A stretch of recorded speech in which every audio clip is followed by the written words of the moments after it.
Hello friends, good morning, જય શ્રી કૃષ્ણ, જય દ્વારકાધીશ. કેમ છો બધા? મજામાં ને? જો આજે અમે ઉઠી ગયા હતા 7 વાગે અને આજની નાની મોટી બધી એક્ટિવિટી મૂકી અને પહેલા તો ફર્સ્ટ ક્લાસ રેડી થઈ ગયા. અને રેડી થઈ ગયા એટલે તમને ખ્યાલ જ આવી ગયો હશે કે આપણે આજે ક્યાં જવાનું છે. આજે આપણે જવાનું છે કામ ઉપર અને મેડમને ડ્રોપ કરવા. શું કામ? એની એક્ઝામ ચાલે છે. આજે તો મેડમનું બીજું પેપર ચાલુ થયું છે, પણ આ મેડમ જોવ તો ખરા, તૈયાર થવામાં સમજતી જ નથી. ઓય, ઓલો પેપરમાંથી કાઢી મૂકશે. અહીંયા આપણા બાપાનો બગીચો નથી તે જ્યાં જ્યારે જવું હોય ત્યારે જઈ શકે તું. 10:30 નો ટાઈમ છે, બરાબર? વાગ્યા છે 9:45. એ લોકો ત્યાં 9 વાગ્યામાં બોલાવે છે. 1.5 કલાક વહેલું જઈને શું કરવાનું? તો ભૂલી લોકોની છે કે આપણી ઘરનું કામ હોય, બધું હોય. હાઉસવાઈફ છું ને હું, એવું તો નથી કે કોલેજ જ કરું છું. પણ તારે ટાઈમ દીધો એ ટાઈમે તો વહી જવું પડે ને. પછી આપણી કોલેજ થોડી હતી આપણે જ્યારે જાય ત્યારે મન ફરે ત્યારે હાલે. કોલેજ આપણી નથી, પણ હું લેટ પહોંચતી હોય તો વાત અલગ છે. હવે એ લોકો ટાઈમથી 1.5 કલાક પહેલા બોલાવે છે, તો 1.5 કલાક પહેલા ત્યાં કેમ પહોંચવા? તો તમે મને ડ્રોપ કરવા આવો છો, ન આવો તો મને રિક્ષા ના મળે, બસ ના મળે તો શું કરવાનું મારે? જેમ કે રિટર્નમાં પ્રોબ્લેમ થાય છે, ખબર છે? તે દિવસે ચાલીને આવવું પડ્યું 2 કિલોમીટર મારે. તો ફ્રેન્ડ્સ, મેડમની વાત થોડી ખાચી છે કે એને ટાઈમ 10:30 વાગ્યાનો છે અને એને બોલાવે છે 9 થી 9:15 સુધીમાં. તો હવે ફ્રેન્ડ્સ, હવે અહીંયા જો 8:45 જેવું તો અહીંયા જ થઈ ગયું છે. અત્યારમાં નાસ્તો ને બધી બાકી છે, તો નાસ્તો ને કરશું તો વાગી જશે 9:30 જેવું. તો 9:30 અહીંયા થઈ જશે તો શું. અને હા ફ્રેન્ડ, સોરી હો, ગુડ મોર્નિંગ, જય શ્રી કૃષ્ણ, જય દ્વારકાધીશ. આઈ હોપ કે તમે બધા મજામાં છો. મારા ટેન્શનમાં હું તમને ગુડ મોર્નિંગ કહેતા ભૂલી ગઈ, એની માટે સોરી. તો ફ્રેન્ડ્સ, ચલો કંઈ વાંધો નહીં, આપણે નાસ્તો બાકી છે તો નાસ્તો કરી લઈએ. નાસ્તો કર્યા પછી આપણે જઈએ જોબ ઉપર અને મેડમને ડ્રોપ કરીએ એક્ઝામમાં. તો આપણે નાસ્તો કરવા માટે બેસી ગયા છે અને આજે નાસ્તામાં શું બનાવ્યું છે તમને ખ્યાલ છે ફ્રેન્ડ્સ? મેડમે આજ કંઈક અલગ જ બનાવ્યું છે. પેલા તમને નાસ્તો બતાવી દઉં. જો આ શેનો સંભારો છે? કેળા મરચાનો. કેળા મરચાનો સંભારો, ખાટું ખાટું અથાણું. એ પણ દુકાનથી લીધેલું હો, બનાવતો તો અમને આવડતું નથી. અને આ છે પરોઠા અને આપણી ફેવરિટ ચા તો છે જો ભાઈ. કેમ મેડમ, નાસ્તામાં આજે તને ટૂંકું ટસ જ મળી ગયું? ફટાફટ તે બનાવી નાખ્યું? ફટાફટમાં એવું છે કે બીજું કામ પણ હોય ને, તો થોડા નું તો થઈ ગયા તો પણ જો એવું છે. તો પછી તો તારે ચા પીવી છે કે નથી પીવી? આપણે ચા પીએ તો કાળા થઈ જાય. એવું છે. ખાવાનો કોઈ શોખ નથી મને. કાંઈ વાંધો નહીં, આપણે તો કાળા છે એટલે આપણે તો હાલ છે. તો ફ્રેન્ડ્સ, ફાઇનલી હું પણ રેડી થઈ ગયો, વ્હાઈટ પરી પણ રેડી થઈ ગઈ અને આ આપણી બ્લેક પરી પણ રેડી થઈ ગઈ. હવે આપણે જવાનું છે જલ્દીમાં, થોડુંક લેટ થાય છે.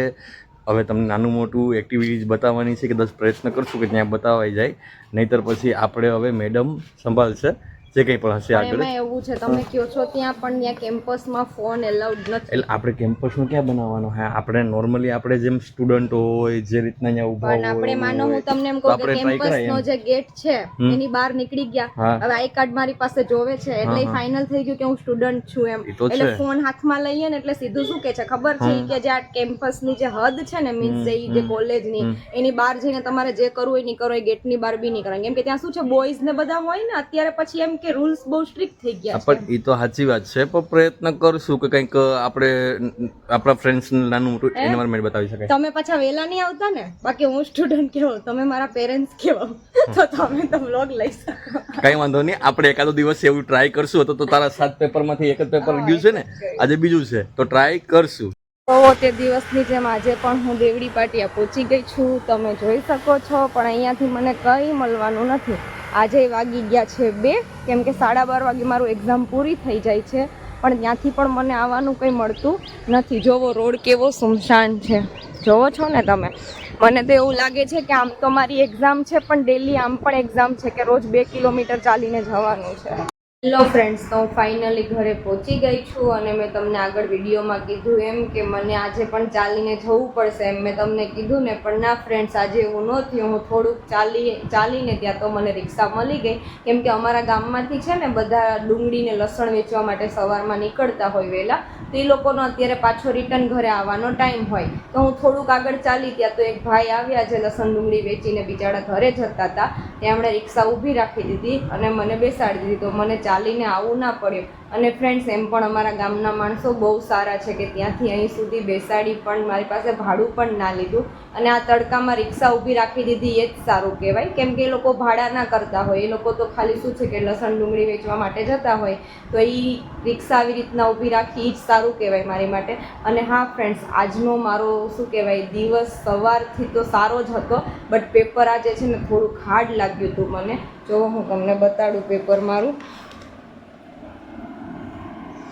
આજે મને આ પેપર છે ને બહુ હાર્ડ લાગ્યું અને આજે થોડોક ટાઈમ પણ મને ઓછો થયો, કેમ કે શું કહેવાય આમ જોઈએ તો 10:30 થી 12:30નો ટાઈમ છે, એટલે સમથિંગ 2 કલાક જેવો ટાઈમ મળે છે અને 50 માર્ક્સનું જ પેપર હોય છે. પણ તો પણ આજે તો મને ટાઈમ થોડો ઓછો પડ્યો, એકાદ પ્રશ્ન મારાથી રહી ગયો. કંઈ વાંધો નહીં, કેટી આવશે તો સોલ્વ કરી લેશું, બીજું તો આપણે શું કરી શકીએ. તો સારું, ચલો ફ્રેન્ડ્સ, હવે હું થોડી ફ્રેશ થઈ જાઉં, થોડી વાર આરામ કરી લઉં. ફ્રેન્ડ્સ, જો વાગી ગયા છે સાંજના 4 અને હું જેમ એક્ઝામ દઈને આવીને મેં તમને કીધું હતું કે હું થોડી વાર આરામ કરી લઉં. પછી આરામ કરીને ઉઠીને આપણું જે ડેલીનું વર્ક છે, આપણું મિશન છે, એ તો આપણે સંભાળવું જ પડશે. જેમ કે જો અત્યારે સવારમાં જે કપડાં ધોઈને ગઈ હતી અત્યારે સુકાઈ ગયા છે, તેને સંકેલીને મૂકી દઉં. પછી આજે તો નવાબઝાદા અહીંયા જ છે, તાલાડા સાઈડ જ છે, આજ તો ક્યાંય દૂર ગયા પણ નથી. તો મને તો એવું લાગે છે કે આજે એ પણ કદાચ વહેલા આવી જશે, તો સાંજના વ્લોગમાં એમની એન્ટ્રી થવાની શક્યતા છે. બહુ નહીં, 50%. જો એ આવી જશે તો વ્લોગમાં આવશે, નહીં આવે તો પછી તો એ નેક્સ્ટ ડે જ મળે છે તમને. તો ફ્રેન્ડ્સ, ચલો હવે હું મારું ઘરનું બીજું બધું કામ ફિનિશ કરી લઉં. તો ફ્રેન્ડ્સ, આપણે જોબ ઉપરથી આવી ગયા અને મેડમ શું કીધું તમને આગળ કે 50% ચાન્સીસ છે. 50% ચાન્સીસ છે, તો હું તો 100% આવી ગયો. તો મેડમને કહી દેજો કે આપણે પહોંચી ગયા હો તાલાળાથી, કારણ કે આજે આપણે તાલાળામાં હતા એટલે વહેલા આવી ગયા છે. હવે મેડમ, તમારું મોઢું કેમ કઢી જેવું ઉતરીને પડ્યું છે? એમાં એવું છે કે બપોરે આવી, થોડેક સુધી ચાલી, થોડેકથી રિક્ષા મળી ગઈ, વાંધો ના આવ્યો. પણ પછી બપોરે તડકાનું ઓલું આવી હતી ને તો માથું દુખતું હતું. એક તો ત્યાં પણ થોડું પ્રેશર તો આવ્યું હોય, એક્ઝામ હોય તો પ્રેશર તો હોય જ ને, તો માથું દુખતું હતું, તો બપોરે ઊંઘ ન આવી. તો 4 વાગે પાછું કામ બધું ફિનિશ કરી, ફ્રેન્ડ સાથે વિડીયો શેર કર્યો બધું, અને કામ બધું ફિનિશ કરીને 5 વાગે પાછી સૂઈ ગઈ. તો ફ્રેન્ડ્સ, આજે આપણે થોડુંક પ્લાનિંગ કર્યું છે અને એ પ્લાનિંગ તમને આજના વ્લોગમાં નહીં જોવા મળે, કાલના વ્લોગમાં જોવા મળશે. એટલે હું અત્યારે થોડું તમને કહીશ, અત્યારે કહી દઈશ તો પ્લાનિંગમાં મજા નહીં આવે ને, એટલે હવે કાલ સુધી રાહ જો. કાલે તમને જે વ્લોગ મળશે ને કદાચ સમથિંગ મોર્નિંગમાં આપી દઈશું. અમારો નાનો એવો પ્લાન કર્યો છે, તો આજે જવાનું છે. તો ફ્રેન્ડ્સ, હવે આપણે મળીએ આપણા નેક્સ્ટ વ્લોગમાં.